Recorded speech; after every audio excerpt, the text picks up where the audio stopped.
Muy buenas, queridos amigos, estamos en el camino a la celebración o en la celebración misma del Triduo Pascual. Estamos llegando al corazón de nuestra celebración cristiana, el núcleo, el nodo del que todo brota, que le da sentido al conjunto. Es como en los cuadros que se pintan en perspectiva, tienen lo que los especialistas llaman un punto de fuga, del cual toda la pintura, digamos, brota y le da profundidad, le da sentido.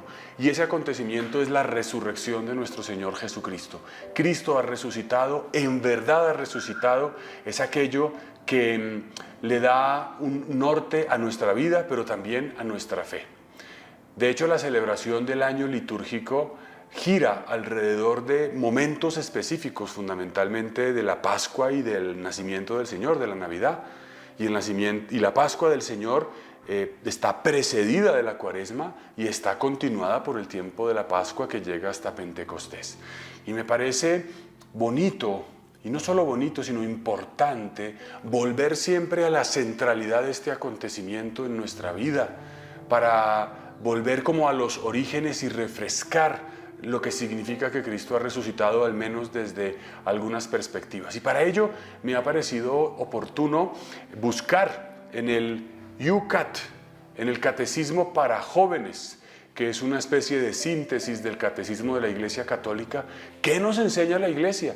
¿Qué nos dice la Iglesia sobre la resurrección? Para volver también a la esencia doctrinal, para volver a lo que nuestra madre, nuestra maestra, la que nos ha engendrado la vida en el bautismo, que es la Iglesia, nos enseña. Y en este Yucat hay 5 puntos, 5 párrafos, algunos muy breves, otros un poquito más largos, por decir así, 5 preguntas y respuestas, porque está redactado de esa manera, 5 preguntas que nos hablan de la resurrección, y son las que yo quisiera que examináramos, que profundizáramos un poquito en este día. Entonces la primera pregunta es como muy existencial y se responde brevemente. Dice lo siguiente: ¿se puede ser cristiano sin creer en la resurrección de Cristo? ¿Puedes tener una fe que se diga cristiana y por ejemplo decir que no crees en la resurrección, pero que crees en la reencarnación? ¿O que crees en algún otro tipo de doctrina? ¿Y qué dice el catecismo? Dice no. Si Cristo no ha resucitado, vana es nuestra predicación y vana también nuestra fe. Esto lo toma de la primera carta a los Corintios, capítulo 15. Si Cristo no ha resucitado, dice San Pablo, vana es nuestra predicación y vana es nuestra fe. Todo lo que nosotros creemos se centra en esta verdad: Cristo ha resucitado. Cristo ha vuelto a la vida. Cristo ha vencido a la muerte. Cristo ha triunfado sobre el pecado, sobre Satanás, sobre toda aquella oscuridad. Pudiéramos buscar muchas palabras para ilustrar el contenido de la resurrección y el triunfo de Jesucristo. Y esto ya me parece supremamente importante, porque cuando experimentamos la dificultad, la tristeza, cuando no sabemos qué hacer en la vida, cuando no sabemos para dónde ir, cuando de alguna manera esa oscuridad se cierne sobre nosotros, es muy importante pensar siempre: Cristo ha resucitado. Por tanto, Cristo está vivo hoy. Por tanto, Cristo nunca morirá. Por tanto, Cristo está a mi lado y me acompaña. Por tanto, yo tengo quien me respalde. Por tanto, yo también resucitaré. Por tanto, yo tengo una esperanza. Esto que ha vivido el Señor no es solo para Él. La resurrección de Cristo me implica a mí y me da una garantía, un seguro, una certeza de que lo que Él ha experimentado también es para mí. Y evidentemente esto no es algo que se pueda atestiguar con un certificado o con un documento, sino que justamente solo se puede recibir a través de la fe en la resurrección de Cristo. Y esto también es supremamente importante. Aunque tuviésemos un pergamino de hace 2000 años en el que cualquier persona certificase por el medio que correspondiese que Cristo ha resucitado, esa certeza, esa verdad solo puede ser recibida en la fe, pero eso también hace que sea posible y asequible en cualquier momento de la historia. Hoy se nos anuncia de nuevo esta verdad: Cristo ha resucitado. Y la segunda pregunta que dice el catecismo es: ¿cómo llegaron a creer los discípulos que Jesús había resucitado? Nosotros somos los discípulos de hoy y por tanto esta pregunta también nos implica. ¿Y qué responde el catecismo? Los discípulos que antes habían perdido toda esperanza, llegaron a creer en la resurrección de Jesús porque lo vieron de formas diferentes después de su muerte, hablaron con Él y experimentaron que estaba vivo. Es decir, hubo un contacto directo. No fue una experiencia referida por otros, o inventada, o producto de la imaginación o de una ensoñación. Tiene que ver aquí la respuesta con los órganos de los sentidos. Lo vieron, hablaron con Él y tuvieron una experiencia. Continúa el catecismo. Los acontecimientos de la Pascua que ocurrieron hacia el año 30 en Jerusalén no son ninguna historia inventada. Hay quien dice que en realidad Cristo no resucitó, sino que los discípulos montaron una historia para manipular mentes débiles. Bajo la impresión de la muerte de Jesús y de la derrota de su causa común, los discípulos huyeron. Esto es muy importante. Si hubiera sido una manipulación, no habrían huido. Nosotros, dice el Evangelio de Lucas, esperábamos que fuera Él quien librara a Israel. Recordamos aquel pasaje de los discípulos de Emaús, cuando Jesús se le hace el encontradizo a Cleofás y a su amigo, y allí les explica las Escrituras y parte con ellos el pan. Y sale al encuentro de su desesperanza, de su tristeza. Dice la respuesta del catecismo: los discípulos antes habían perdido toda esperanza. Entonces, ¿estos discípulos huyeron o se refugiaron tras las puertas cerradas? Solo el encuentro con Cristo resucitado los liberó de su espanto y los llenó de una fe entusiasta en Jesucristo, el Señor de la vida y de la muerte. Y aquí entonces empieza el catecismo a mostrarnos las consecuencias de la resurrección. Los discípulos, asustados, desesperanzados o encerrados, empiezan a tener una fuerza para afrontar la dificultad y para anunciar a otros el amor. ¿Cómo estás tú en este momento de tu vida, en esta etapa de tu existencia? ¿Hay desesperanza? ¿Hay tristeza? ¿Cómo ha transcurrido este tiempo de Cuaresma en un combate espiritual difícil, oneroso, exigente?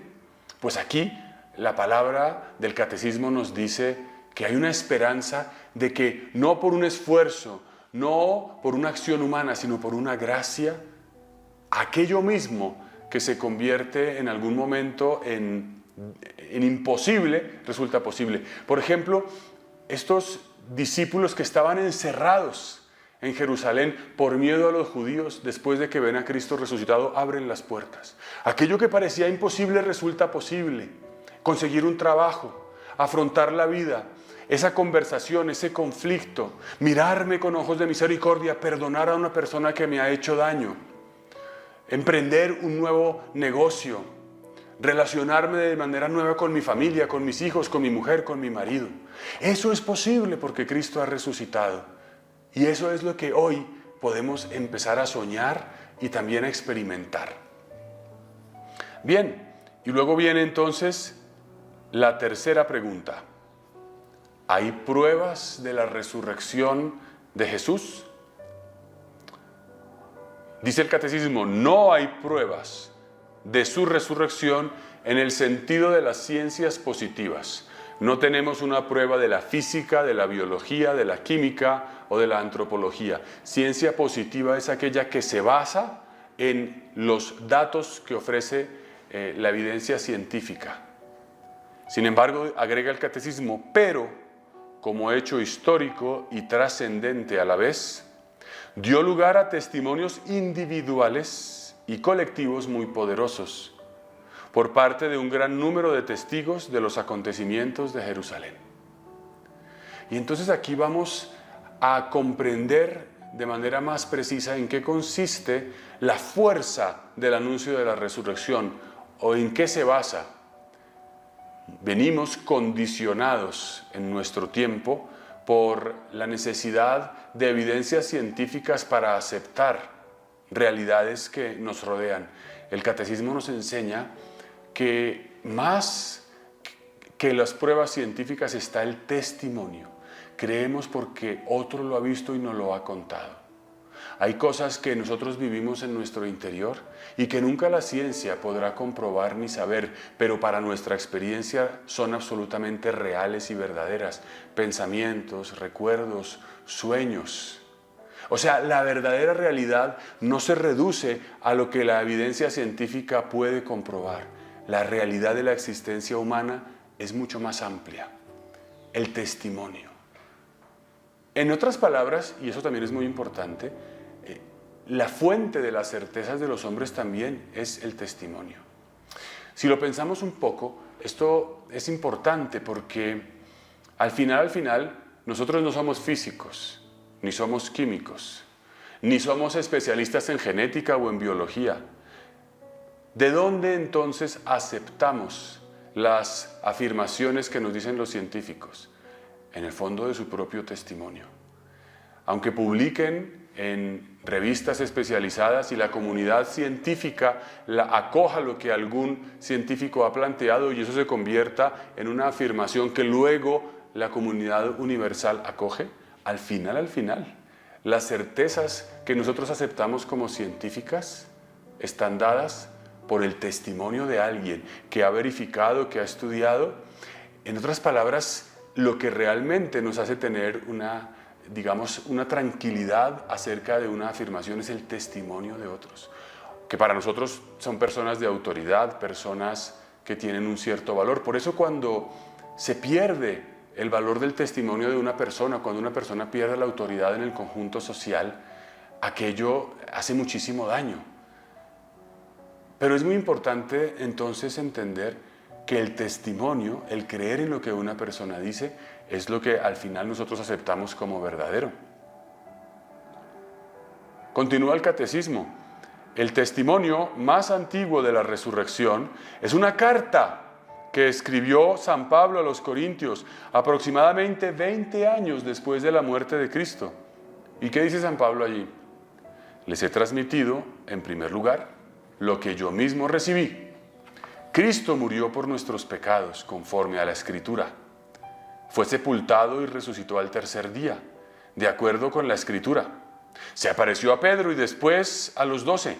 Luego se apareció a más de 500 hermanos al mismo tiempo, la mayor parte de los cuales vive aún y algunos han muerto. Esto es primera carta a los Corintios, capítulo 15. Texto escrito hacia el año 50 o 52 de nuestra era. Pablo, ¿qué hace aquí? Informa que hay una tradición.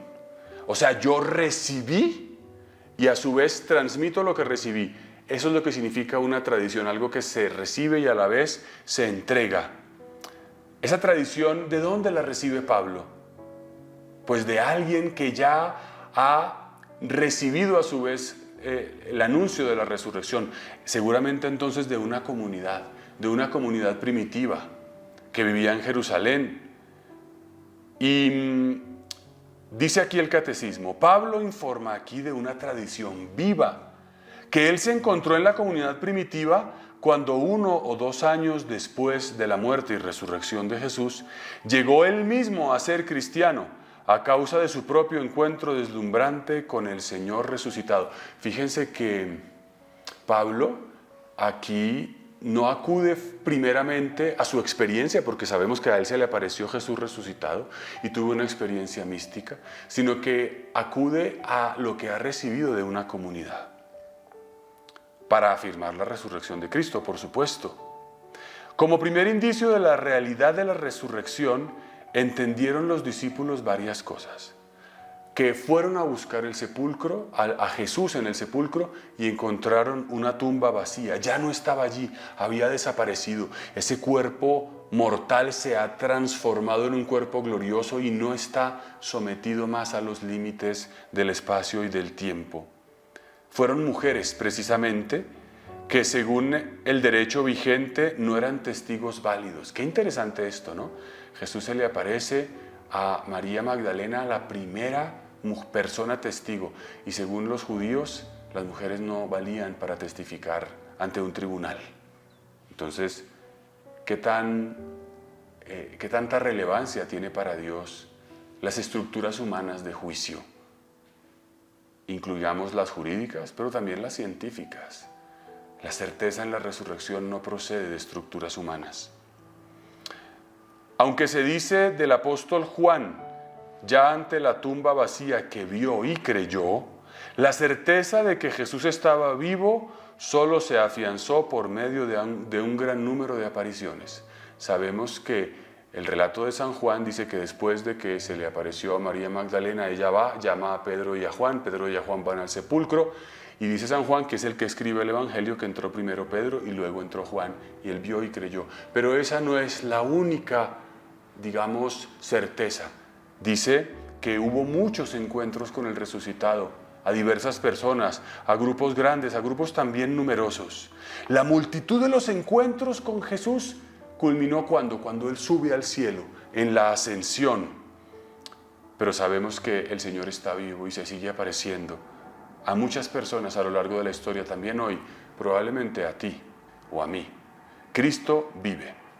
Bien, y vamos a la cuarta pregunta, penúltima pregunta que nos propone el catecismo. Dice, ¿cómo es la resurrección de Cristo? Dice, ¿volvió Jesús por la resurrección al estado corporal que tenía durante su vida terrena? O sea, ¿qué es resucitar? ¿Es como despertarse y volver a vivir la vida que se tenía?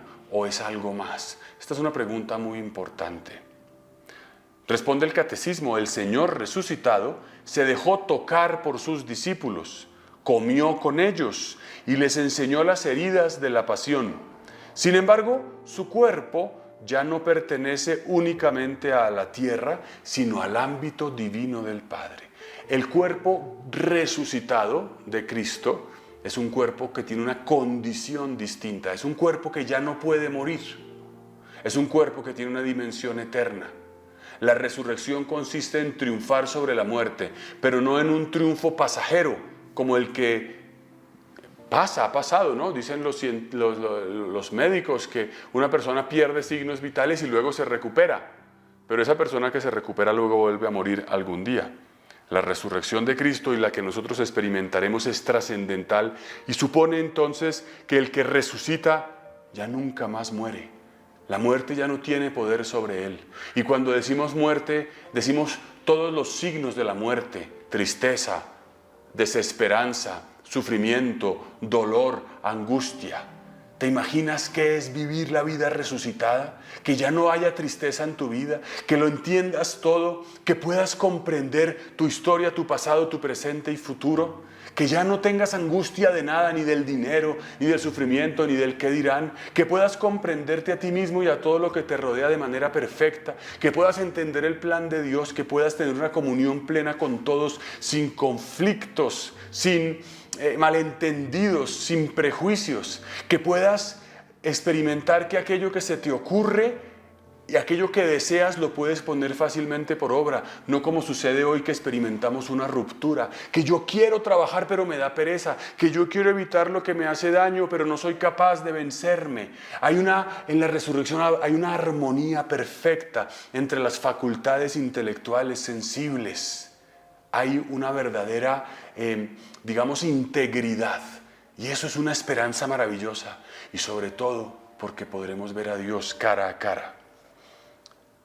Dice el catecismo agregando, Cristo resucitado que lleva las heridas del crucificado. Eso es muy importante, ¿no? El glorioso sigue llevando las heridas, que ya no son heridas sangrantes, pero son llagas que muestran que el acontecimiento de la cruz no es un acontecimiento irrelevante, sino que permanece. Cristo resucitado que lleva las heridas del crucificado ya no está ligado al tiempo y al espacio. Miren, y esto es muy importante también. La teología del cuerpo de Juan Pablo II enseña, donde está tu herida, está tu misión. Allí mismo donde has sido vulnerado y destruido, está el modo y el camino como brillará la gloria de Dios en ti. La imagen de Jesús de la Misericordia nos lo muestra. El Señor o el Sagrado Corazón de Jesús resucitado se aparece y desde sus heridas abre su gracia, sus rayos.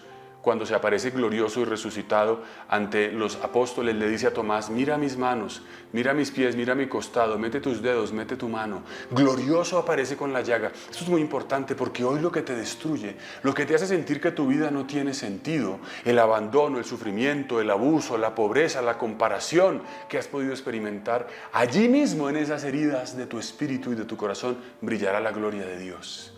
Y esto se hace presente no solo en la vida eterna, sino hoy. ¿Cómo Cristo quiere resucitar en tu vida? Diciéndote que allí donde has sido destruido o destruida, el Señor se valdrá de esa realidad para ayudar a otros, para restaurar vidas. Eso que nos frustra en realidad es un camino de salvación, misterioso pero impresionante. Bien, podía pasar Jesús a través de puertas cerradas y aparecerse luego en lugares diferentes bajo una forma en la que no lo reconocían inmediatamente. María lo confunde con el hortelano en el sepulcro. La resurrección de Cristo no fue, por tanto, un retorno a la vida terrena normal, sino la entrada en un nuevo modo de ser. Sabemos que Cristo, después de resucitar, no muere más, porque la muerte ya no tiene poder sobre él. Y finalmente, la quinta y última pregunta dice: ¿qué ha cambiado en el mundo por la resurrección? ¿Qué influencia entonces tiene este acontecimiento para el conjunto de la humanidad? Y dice: puesto que ya no todo termina con la muerte, la alegría y la esperanza han entrado en el mundo. Después de que la muerte ya no tiene dominio sobre Jesús, no tiene ya tampoco poder sobre nosotros que pertenecemos a Jesús. ¿Qué ha cambiado después de que Cristo ha resucitado? Que la muerte tiene una perspectiva, un poder, un lugar distinto en el mundo. Ya no tiene la última palabra. No hay una realidad más triste que pensar que todo se acaba con la muerte. La resurrección de Cristo te dice que esa muerte ya no es definitiva. Y no solo esa muerte que experimentaremos todos en el último día de nuestra existencia terrena, sino esa muerte cotidiana, óntica, existencial, que supone experimentar la precariedad de nuestra condición. Cristo ha resucitado y en la Pascua, en la liturgia de cada domingo, celebramos que Cristo ha resucitado. Cada domingo te puedes encontrar con Él, en su palabra, en el sacramento, en la comunión, en la comunidad. El domingo es el nuevo día de la resurrección del Señor, el Dominus. Por eso se llama domingo nuestro día, o en inglés el Sunday, el día de la resurrección en el que aparece nuestro Señor. ¿Y por qué es importante? Porque esa es la dinámica de nuestra fe cristiana. Cada semana y una vez al año en la Pascua experimentamos el deseo, el anhelo y la fuerza que nos da la liturgia, que es el tener contacto con ese Cristo resucitado sacramentalmente a través de su iglesia, a través del sacerdote, a través de la comunidad. Alegrémonos, esperemos y tengamos la certeza de que el Señor transforma nuestra vida. Cristo ha resucitado, en verdad ha resucitado. Que ese glorioso Señor Jesús a todos ustedes los bendiga. En el nombre del Padre, del Hijo y del Espíritu Santo. Amén.